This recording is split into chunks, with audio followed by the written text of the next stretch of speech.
नमस्कार। एक बड़े खुलासे के साथ मैं हूं डॉक्टर प्रसून। क्या आप जानते हैं कि कौन है लॉर्ड ऑफ ड्रग्स हाजी सलीम, और क्या है ऑपरेशन सागर मंथन, और कौन फिर से श्रीलंका के आतंकी संगठन लिट्टे को जिंदा करने की कोशिश में लगा है? तो इसमें सबसे बड़ा नाम आता है दुनिया के सबसे बड़े ड्रग सिंडिकेट चलाने वाले हाजी सलीम का। पाकिस्तान में रहने वाले हाजी सलीम के ड्रग तस्करी के साम्राज्य का फैलाव इतना बड़ा है कि अमेरिका, न्यूजीलैंड और अफगानिस्तान जैसे देशों की जांच एजेंसियां भी उसे पकड़ने की कोशिश में लगी हुई हैं। भारत की नारकोटिक्स कंट्रोल ब्यूरो ने पिछले कुछ महीने में ड्रग्स के खिलाफ बड़ा अभियान शुरू किया, जिसका नाम ऑपरेशन सागर मंथन रखा गया। इस ऑपरेशन का मकसद पाकिस्तान में स्थित कुख्यात ड्रग तस्कर हाजी सलीम, जिसे ड्रग्स का सरगना या रक्त बीज भी कहा जाता है, के अंतर्राष्ट्रीय नेटवर्क को ध्वस्त करना है। हाजी सलीम के बारे में जानकारी सीमित है। जांच एजेंसियों के पास उसकी एक पुरानी तस्वीर और कुछ व्यक्तिगत विवरण है। माना जाता है कि वह कराची में रहता है और उसकी गतिविधियां वहां से संचालित होती हैं।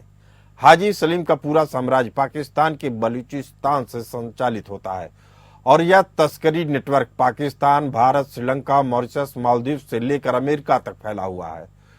उसके ड्रग्स तस्करी के साम्राज्य का फैलाव इतना बड़ा है कि अमेरिका, न्यूजीलैंड और अफगानिस्तान जैसे देशों की जांच एजेंसियां भी उसे पकड़ने की तैयारी में लगी हुई हैं।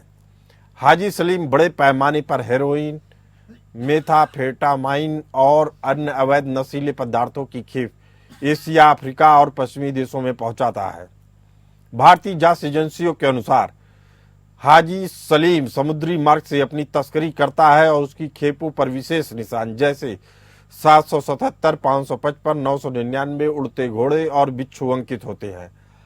हाजी सलीम की तस्करी गतिविधियों का पहला बड़ा सबूत 2015 में मिला था, जब केरल तट के पास उसकी सैकड़ों करोड़ की ड्रग खेप पकड़ी गई। तब से एनसीबी ने उसकी गतिविधियों पर कड़ी नजर रखनी शुरू कर दी, लेकिन वह अब तक गिरफ्त से बाहर है और कराची में छिपा हुआ है। सलीम को पाकिस्तान की खुफिया एजेंसी आईएसआई भी मदद करती है। हाजी सलीम पाकिस्तान स्थित गैंगस्टर है जो कराची में रहता है और एक ड्रग नेटवर्क चलाता है, जिसे तोड़ने के लिए देश के गृह मंत्री अमित शाह के निर्देश के बाद ऑपरेशन सागर मंथन लॉन्च किया गया। ऑपरेशन सागर मंथन के दौरान हाल में ही गुजरात तट से 4000 किलोग्राम अवैध ड्रग्स जब्त किए गए, जिनका मूल्य अरबों खरबों रुपए आका जा रहा है। मामले में कई पाकिस्तानी और ईरानी नागरिकों को भी गिरफ्तार किया गया है। भारत के गृह मंत्री अमित शाह के निर्देश पर यह अभियान शुरू किया गया, जिससे एनसीबी ने पिछले 2.5 वर्षों में कुल 40,000 करोड़ रुपए की ड्रग जब्त की। रिपोर्ट्स के मुताबिक सलीम का संबंध कुख्यात अंडरवर्ल्ड दाऊद इब्राहिम से भी है। कुछ समय पहले उसे दाऊद के घर आते जाते देखा गया और इसे कैमरे में भी कैद किया गया। हाजी सलीम का नेटवर्क केवल ड्रग तस्करी तक ही सीमित नहीं है, बल्कि उसकी गतिविधियां नार्को और आतंकवाद को भी बढ़ावा देती हैं। जांच एजेंसियों ने बताया कि वह बेरोजगार युवाओं को अपने तस्करी नेटवर्क में शामिल करता है और आईएसआई से उसे समर्थन मिलता है। सलीम के पास सैटेलाइट फोन जैसी सुविधाएं हैं, जिनका उपयोग वह समुद्र में अपने एजेंट्स से संपर्क बनाए रखने के लिए करता है। एनसीबी के अनुसार हाजी सलीम दुनिया के सबसे बड़े ड्रग तस्करों में से एक है। उसकी पहचान रक्त बीज के रूप में इसलिए हुई है क्योंकि उसके ऑपरेशन पर कितनी भी बार प्रहार किया जाए, वह फिर से अपने तस्करी नेटवर्क को सक्रिय कर लेता है और जीरो से दोबारा खड़ा कर लेता है। उसके तस्करी के मुख्य मार्ग ईरान से शुरू होते हैं, जो अफगानिस्तान और मलेशिया से होते हुए श्रीलंका पहुंचते हैं। वहां से छोटे जहाजों के जरिए रात में भारतीय तटों पर लाया जाता है, जहां वे कम चर्चित बंदरगाहों और तटीय स्थानों पर उतरते हैं। खुफिया एजेंसियों की माने तो सलीम आईएसआई और आतंकी संगठन लश्कर ए तोयबा के साथ काम करता है और भारत, मालदीव, श्रीलंका जैसे कुछ मध्य पूर्व देशों की तस्करी की भी देखरेख करता है। उसका कार्टेल बलूचिस्तान में कई गुप्त प्रयोगशालाएं संचालित करता है, जहां से हेरोइन के पैकेट आते हैं। भले ही डी कंपनी के नेटवर्क को 90 के दशक के अंत में भारतीय एजेंसियों द्वारा समाप्त कर दिया गया, यह संभव है कि उसके पुराने संपर्क सलीम के सिंडिकेट के साथ काम कर रहे हों, क्योंकि अगस्त 2021 में तालिबान द्वारा अफगानिस्तान पर कब्जा करने के बाद समुद्री और भूमि मार्ग से नशीली दवाओं का व्यापार बढ़ गया है। हाजी सलीम को कराची में दाऊद के आवास पर देखा गया और उस समय AK-47 और असॉल्ट राइफलों से लैस गार्ड उसकी सुरक्षा में 24 घंटे लगे रहे। खुफिया सूत्रों की माने तो यह दाऊद इब्राहिम, हाजी सलीम दोनों मिलकर बड़े पैमाने पर तस्करी के माध्यम से श्रीलंका और भारत में लिबरेशन टाइगर्स ऑफ तमिल इलम यानी LTTE विद्रोही समूह को फिर से जिंदा करने के प्रयासों में अहम भूमिका निभा रहे हैं। पिछले हफ्ते भारत के लिट्टे के जिंदा करने से संबंधित जांच में 13 लोगों के खिलाफ आरोप पत्र दायर किया गया। इसमें NIA ने कहा कि श्रीलंका ड्रग माफिया के सदस्य सलीम से ड्रग की सोर्सिंग कर रहे थे। इसमें आगे कहा गया कि आरोपी ने गुप्त व्यापार को अंजाम देने के लिए विभिन्न विदेशी व्हाट्सएप नंबरों का इस्तेमाल किया। वह पाकिस्तान से लेकर मालदीव के समुद्री इलाकों तक अपने ड्रग सिंडिकेट को नियंत्रित करने के लिए सैटेलाइट फोन का इस्तेमाल करता है। हाजी सलीम आमतौर पर हेरोइन का कारोबार करता है और नशीले पदार्थों की तस्करी से जो पैसा कमाता है, बाद में वह आतंक का भरण पोषण करने के काम में लगाए जाते हैं। भारत में कुल मादक पदार्थों की 70% तस्करी समुद्री मार्गों से होती है और अधिकांश खेप के पीछे हाजी सलीम का नेटवर्क है। हाजी सलीम के कार्टेल द्वारा इस्तेमाल की जाने वाली कार्यप्रणाली 90 के दशक में ही डी कंपनी जैसी है, जहां समुद्र के बीच में बड़े जहाज से छोटी मछलियां पकड़ने वाली नौकाओं और नावों तक तस्करी का आदान प्रदान होता है।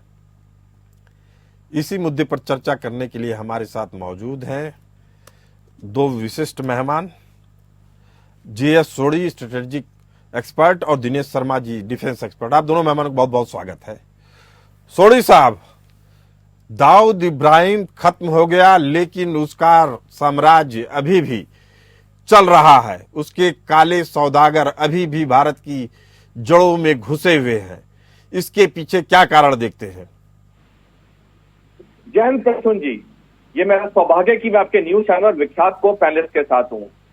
2007 में दुनिया में 2 करोड़ ड्रग एडिक्ट थे, जो कि 5 गुना बढ़ के 2022 में 10 करोड़ हो चुके हैं। और ये मैं आंकड़े 2 साल पहले के दे रहा हूं। आज हम 2024 में अनुमान लगा सकते हैं कि अगर 2 साल पहले 10 करोड़ ड्रग एडिक्ट थे, अब कितने होंगे।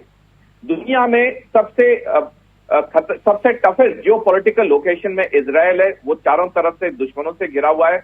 और दूसरे नंबर पर भारत आता है। भारत 2 दुश्मन देश के बीच में तो है ही है, चीन और पाकिस्तान, लेकिन भारत उन 3 जगहों के बीच में भी है जहां पे दुनिया का सबसे ज्यादा ड्रग उत्पादन होता है। वह है गोल्डन क्रेसेंट, गोल्डन ट्रायंगल और चीन। और यहां से जो ड्रग बड़े पैमाने पे पैदा होता है, ये भारत के अंदर आता है। प्रसून जी, पिछले साल अमेरिका में स्टडी हुई थी जिसमें यह पाया गया कि 23% अमेरिकी युवा अपनी सेना में सर्विस करने लायक नहीं है, क्योंकि वो चीन में बने हुए एक ड्रग फेंटानिल के वो एडिक्ट हो चुके हैं। 23% अमेरिकी युवक। और ये जो फेंटानिल है, ये भारत में भी मिलने लगा है, इसे चिट्टा कहते हैं, जिसका मतलब होता है पंजाबी में सफेद रंग। यानी कि ये जो हमारे दुश्मन देश हैं, ये सैनिक हमला तो जब करेंगे, लेकिन वो पहले से ही देश को खोखला कर रहे हैं ड्रग को इतने बड़े तादाद में भेज के। सुन जी, देखिए, आए गए दिन कुछ ड्रग पकड़े जाते हैं, 2-3 छोटे लोग पकड़े जाते हैं, लेकिन जो मेन मास्टरमाइंड है वो कभी पकड़ा नहीं जाता है। और यही कारण है कि भारत में लगातार ड्रग एडिक्ट की संख्या बढ़ती जा रही है। ये बहुत गंभीर विषय है, बहुत चिंता का विषय है, क्योंकि ये जिस तरह से हमारे देश को खोखला कर रहा है, जब दुश्मन देश हम पे हमला करेंगे, ये ना हो कि हमारे अंदर ही इतना खोखलापन आ चुका हो जैसे अमेरिका में आ चुका है कि तब लेने के देने ना पड़ जाए। जी, लेकिन एक सवाल और उठता है कि हाजी सलीम के पास जो नेटवर्क है, पाकिस्तान का रहने वाला है, कराची में रह रहा है, इतनी जानकारी अभी तक मुहैया करवाई गई है। और यह भी बताया जा रहा है दाऊद इब्राहिम से मिलता रहता है। दाऊद इब्राहिम के नेटवर्क को जो मुंबई में बना हुआ था, उसको उपयोग में ला रहा है। और वह नेटवर्क गुजरात तक फैला हुआ है। ऐसी स्थिति परिस्थिति में क्या मान लिया जाए कि भारत की खुफिया एजेंसियां दाऊद इब्राहिम के नेटवर्क को पूरी तरीके से समाप्त नहीं कर पाई, जिसका सहारा आज हाजी सलीम ले रहा है? प्रसून जी, देखिए आपने सही कहा, ये लोग तभी सक्रिय होते हैं जब कोई अंदर से, घर के अंदर से इनकी मदद करे। ये अकेले ये काम कर ही नहीं सकते। अगर ये इतने बड़े तादाद में ड्रग्स स्मगलिंग करें तो हमारे अपने कुछ सुरक्षा बल के लोग, हमारे कुछ नागरिक इनके साथ पूरी तरह से मिले हुए हैं, तभी इतने बड़े तादाद में ड्रग्स भारत पहुंच रहा है। तो सबसे पहले जरूरी हो जाता है हमारी सुरक्षा एजेंसी को हमारे घर के अंदर के लोगों को पकड़ना, हमारे देश के अंदर के लोगों को पकड़ना जो ये लोगों की मदद करें। जब तक हम अपनों को नहीं पकड़ेंगे, ये बाहर वाले तो हमें तंग करते रहेंगे, बाहर वाले तो हमेशा कोशिश करते रहेंगे ड्रग्स भेजने की भारत में। लेकिन सबसे पहले जरूरी है हमें अपने लोगों को पकड़ना होगा। जब हम अपने लोगों का नेटवर्क बंद करेंगे तब हिम्मत नहीं होगी ये बाहर वालों को, चाहे हाजी सलीम हो, चाहे दाऊद इब्राहिम हो, कोई भी जो पाकिस्तान में बैठे हैं, भारत में कोई भी ऐसी हरकत कर पाए वो। चलिए, डिफेंस एक्सपर्ट के तौर पे दिनेश शर्मा जी जुड़े हुए। दिनेश शर्मा जी, आपका स्वागत है। क्या ये मान लिया जाए कि ये आने वाला युद्ध इसी तरीके से लड़ा जाएगा, आपकी पूरी जनरेशन को ड्रग्स के माध्यम से खत्म कर दिया जाएगा ताकि आपके युवा खत्म हो जाएं, वो किसी लायक न रहें, आपके ऊपर बोझ बन जाए? और इसका तरीका क्या होगा इससे निपटने का? प्रसून जी, ये सबसे आसान तरीका है अपने अपोनेंट को अंदर से खोखला करने का। ड्रग्स का जो है, ड्रग्स के आप आदी बना दीजिए, आपकी जितनी भी युवा पीढ़ी है वो किसी काम की नहीं रह जाती। अब जब ये टू प्रॉन्ग एक्शन होता है जी, क्योंकि ड्रग्स के अंदर एक तो काफी हद तक पैसा इन्वॉल्व होता है, प्रॉफिट बहुत ज्यादा हो जाता है। जो ड्रग एडिक्ट्स होते हैं वो किसी भी कीमत पर अपना ये सामान खरीदने के लिए, पैसा देने के लिए तैयार हो जाते हैं। हमारे देश के अंदर भी आज की तारीख में ये सबसे बड़ी समस्या है। और जैसा कि मेरे साथी सोडी साहब ने बताया, पंजाब के अंदर जिसे चिट्टा कहते हैं, पंजाब की आज की तारीख में काफी हद तक युवक जो है इन चीजों से प्रभावित हो चुके हैं। पंजाब का नाम मैं इसलिए ले रहा हूं क्योंकि वो बॉर्डर स्टेट है, पाकिस्तान के साथ लगी हुई स्टेट है। और भूतकाल के अंदर जब भी हमारे पाकिस्तान के साथ युद्ध हुआ था, हमारे पंजाब के वीर नौयुवकों ने और पंजाब के लोगों ने जो है इतनी सपोर्ट करते हैं इंडियन आर्मी की किसी भी क्राइसिस में, युद्ध के दौरान। तो ये ऑब्वियस बात है कि जो हमारे अपोनेंट हैं वो बॉर्डर स्टेट्स के अंदर हमारे युवकों को जरूर इन चीजों का आदी बनाना चाहते हैं। अब आ जाती है बात यह जो हाजी सलीम की या हाजी बलूच की। देखिए साहब, ऐसा है कि पोरबंदर जो है गुजरात का एक तटीय क्षेत्र है और मादक पदार्थों की तस्करी के लिए एक संवेदनशील स्थान माना जाता है। इसके भी कई कारण है। वन इज इसकी लोकेशन जो है, इसकी लोकेशन पोरबंदर जो है अरब सागर के किनारे स्थित है और इसका जो तटीय क्षेत्र है वो बहुत लंबा और विस्तृत है। तो हर इलाके के ऊपर निगरानी रखना ये सिक्योरिटी फोर्सेस के लिए थोड़ा मुश्किल है, लेकिन असंभव नहीं है। और मुझे लगता है कि सरकार ने जो समुद्र मंथन का ये नया ऑपरेशन शुरू किया है, इन चीजों के ऊपर ज्यादा ध्यान दिया जाएगा और उस इलाके के ऊपर ज्यादा निगरानी रखी जाएगी। दूसरा कारण है कि वाई पोरबंदर, जो दक्षिण गुजरात का पोरबंदर है, वही क्यों टाइम एंड अगेन जो है ये मादक पदार्थों की लैंडिंग के लिए या तस्करी के लिए लाइमलाइट में आता है, क्योंकि वहां पर भी पोरबंदर के अंदर भी तटीय क्षेत्र के अंदर कार्टल्स हैं जो कि सामान को रिसीव करते हैं और फर्दर जो है इसका डिस्ट्रीब्यूशन कर देते हैं। तीसरा जो है, पोरबंदर बिल्कुल पाकिस्तान के नजदीक पड़ता है। तो ये जैसा कि पहले आपने अपनी रिपोर्ट में बताया कि इंटरनेशनल सी वाटर से बाहर वो लोग बड़े बड़े जहाजों से छोटी छोटी नावों के अंदर जो है वो इनको शिफ्ट करते हैं और कोस्ट लाइन की तरफ। दिनेश शर्मा जी, इससे निपटने के उपाय क्या होंगे अगर सेना के लिहाज से माना जाए तो, कि क्या उपाय कर सकती है सेना इससे निपटने के लिए? डॉक्टर साहब, उसके लिए जो है हमारे को अपना जो कोस्ट लाइन है उसको 100% सिक्योर करना पड़ेगा।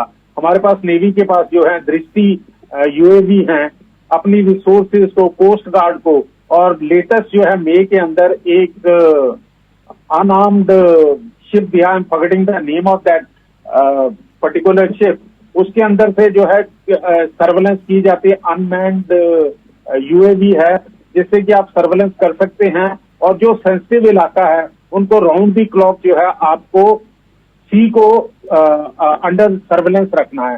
दूसरा पोर्शन आ जाता है जो आपके कोस्टल एरिया के अंदर इस प्रकार के जो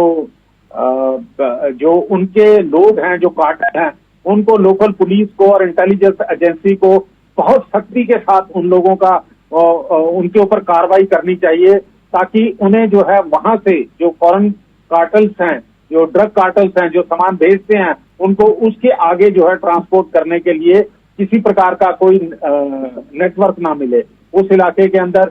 चाहे उनको एजुकेट किया जा सकता है, जो उनके कम्युनिटी के लीडर हैं, क्योंकि लोकल पुलिस भ्रष्टाचार से लड़ना भी एक बड़ा काम होगा, जिसमें अभी सरकार पूरी तरीके से नहीं लगी है कि अपनी एजेंसियों के अंदर जो भ्रष्टाचार फैला है, पुलिस महकमे में जो भ्रष्टाचार फैला हुआ है, उसे कैसे दूर किया जाए। सोढ़ी साहब, क्या यह मान लिया जाए कि नेटवर्क का पता नहीं है लोकल पुलिस को? प्रसून जी, हमारे देश में कहीं पे भी कोई भी चीज हो, वहां के लोकल थाने को उसकी पूरी खबर रहती है।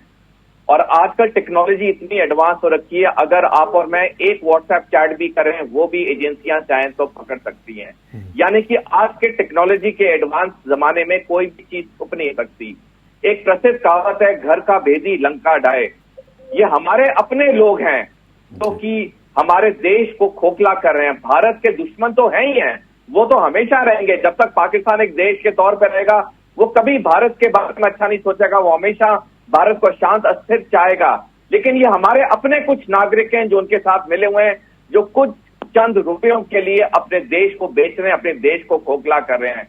पुलिस को पूरी जानकारी है, और ये अगर पुलिस चाहे तो वो मिनटों में नहीं, सेकंडों में कार्रवाई कर सकती है। लेकिन जैसे आपने सही कहा, भ्रष्टाचार इतना हमारी पुलिस फोर्सेज में फैला हुआ है कि बड़े से बड़ी वारदात हो जाती हैं और उनके ऊपर जू नहीं रेंगती है। प्रसून जी, मैं एक और बात कहूंगा, हमारे देश में अकाउंटेबिलिटी और रिस्पॉन्सिबिलिटी नहीं है। हमारे देश में बड़े बड़े कांड हो गए, क्या पब्लिक डोमेन में कोई भी खबर है कि किसी एक सीनियर अधिकारी को रिस्पॉन्सिबल किया गया हो? चाहे 2008 में मुंबई के हमले थे, जो ये 10 पाकिस्तानी आतंकवादी पाकिस्तान से आए थे समुद्र के रास्ते से, क्या कोई भी सीनियर अफसर रिस्पॉन्सिबल ठहराया गया उसके लिए? क्या पुलवामा में 40 हमारे सीआरपीएफ के सैनिक मारे गए, क्या कोई भी सीनियर अफसर रिस्पॉन्सिबल ठहराया गया? मैंने तो कहीं नहीं पढ़ा। मैं तो काफी रिसर्च करता हूँ, काफी किताबें पढ़ता हूँ, मैंने तो कहीं नहीं पढ़ा कि किसी एक को भी इन 2 बड़ी वारदातों के लिए रिस्पॉन्सिबल किया गया हो।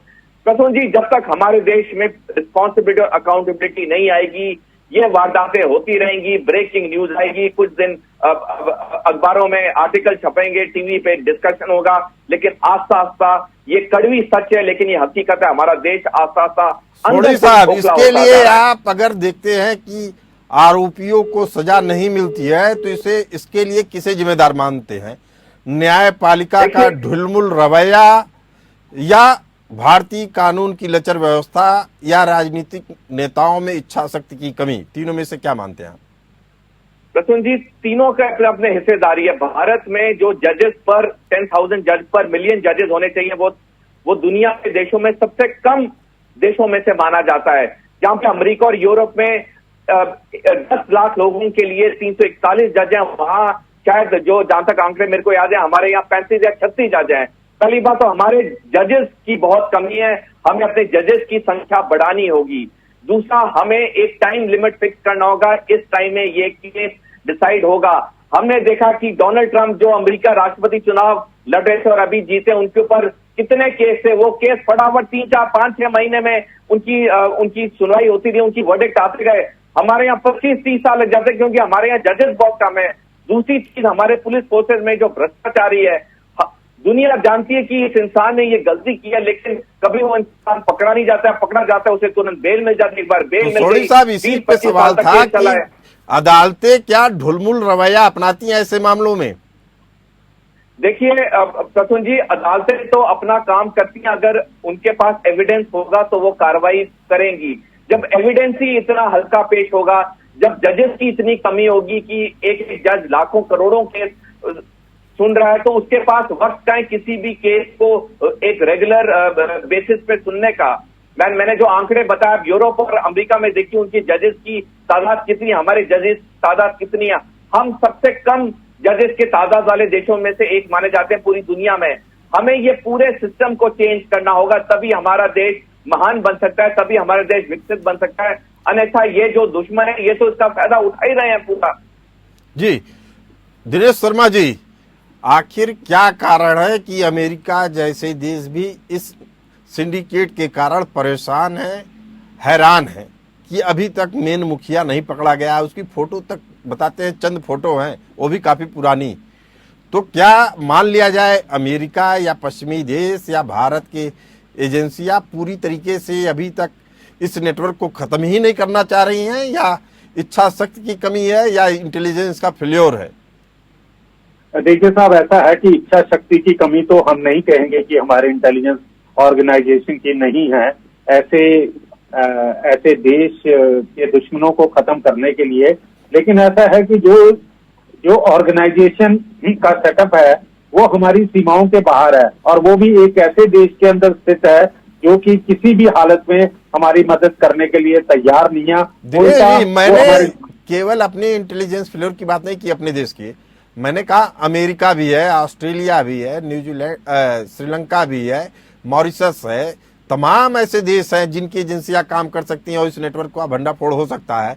लेकिन फिर भी सामूहिक तौर पे अमेरिका की भी इच्छा शक्ति न दिखे, इसके बाद संशय होता है कि आखिर मामला है क्या? दिनेश जी। बसून साहब, ऐसा है कि अमेरिका की नजर इसके ऊपर हाजी बलोच या हाजी सलीम के ऊपर पड़ी है या नहीं पड़ी है, इसके बारे में तो मैं नहीं कह सकता हूं, मैं कोई कमेंट नहीं कर सकता हूं। लेकिन अमेरिका तो उलझा हुआ है अपने वो जो बगल में उनका जो मेक्सिको का जो कार्टल्स है, तो मुझे लगता है कि वो उस इलाके का कार्टल जो है ड्रग माफिया, वही काफी उसको हार्म कर रहा है, और मुझे लगता है कि अमेरिका वहीं तक उलझा हुआ है। अमेरिका ने अपने एशिया के तरफ जो ड्रग डीलर हैं, मुझे नहीं लगता है कि उसने अभी तक जहाँ उनकी ड्रग एनफोर्समेंट एजेंसी की नजर इस तरफ पड़ी है, वो जनरली अपने उसी इलाके के अंदर है, क्योंकि वो भी ये ड्रग्स की न्यूसेंस से काफी परेशान है। सोनी साहब, जल्दी से आपसे एक जवाब चाहेंगे कि आखिर क्या कारण है कि गल्फ कंट्री जिसमें तमाम मुस्लिम देश हैं, अफगानिस्तान मुस्लिम देश है, पाकिस्तान मुस्लिम देश है, ये लोग ड्रग के कारोबार को कैसे सहमति दे देते हैं? जबकि नाम के इस्लामिक राष्ट्र है, कहा जाता है कि कुरान में हराम है और इस तरह की बातें आती हैं, उसके बाद भी इस तरीके का पेशागत एक ढांचा खड़ा हो जाता है इन देशों में, और ये चुप्पी साधे रहते हैं, इनको ये ऐसे बिहेव करते हैं, ऐसे बर्ताव करते हैं जैसे इनको कुछ मालूम ही नहीं है कि वहां इस तरह का कार्टेल चल रहा है। सोनी साहब।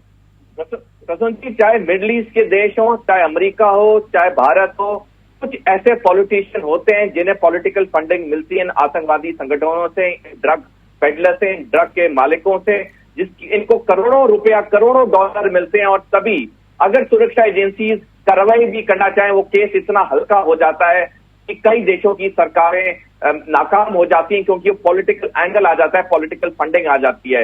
मैंने जो शुरू में कहा, मैं एक बार फिर दोहराऊंगा, आए गए दिन छोटे मोटे लोग पकड़े जाते हैं, 10 ग्राम, 10 किलो, 20 किलो, लेकिन जो मेन मुखिया है, चाहे भारत के अंदर हो चाहे विदेश में हो, वो कभी नहीं पकड़े जाते। तभी वो कभी नहीं पकड़े जाते। बेहद अहम बात बता रहे हैं सोनी साहब आप, और इसी के बाद एक निष्कर्ष निकाला जा सकता है कि अभी तक ये नेटवर्क या कार्टेल या सिंडिकेट इसीलिए बढ़ते रहे चूंकि राजनीतिक इच्छा शक्ति की कमी न सिर्फ भारत में बल्कि पूरी दुनिया में ऐसे सिंडिकेट के खिलाफ देखी जा रही थी। अब अमित शाह जी ने एक एक्शन लिया है, अब यह कितना सफल होगा या देखने की बात होगी। इस चर्चा में आप दोनों मेहमान जुड़े रहे, आप दोनों का बहुत बहुत धन्यवाद। फिलहाल इस चर्चा में इतना ही, हमें दीजिए इजाजत, चलते रहिए एपीएन न्यूज के साथ।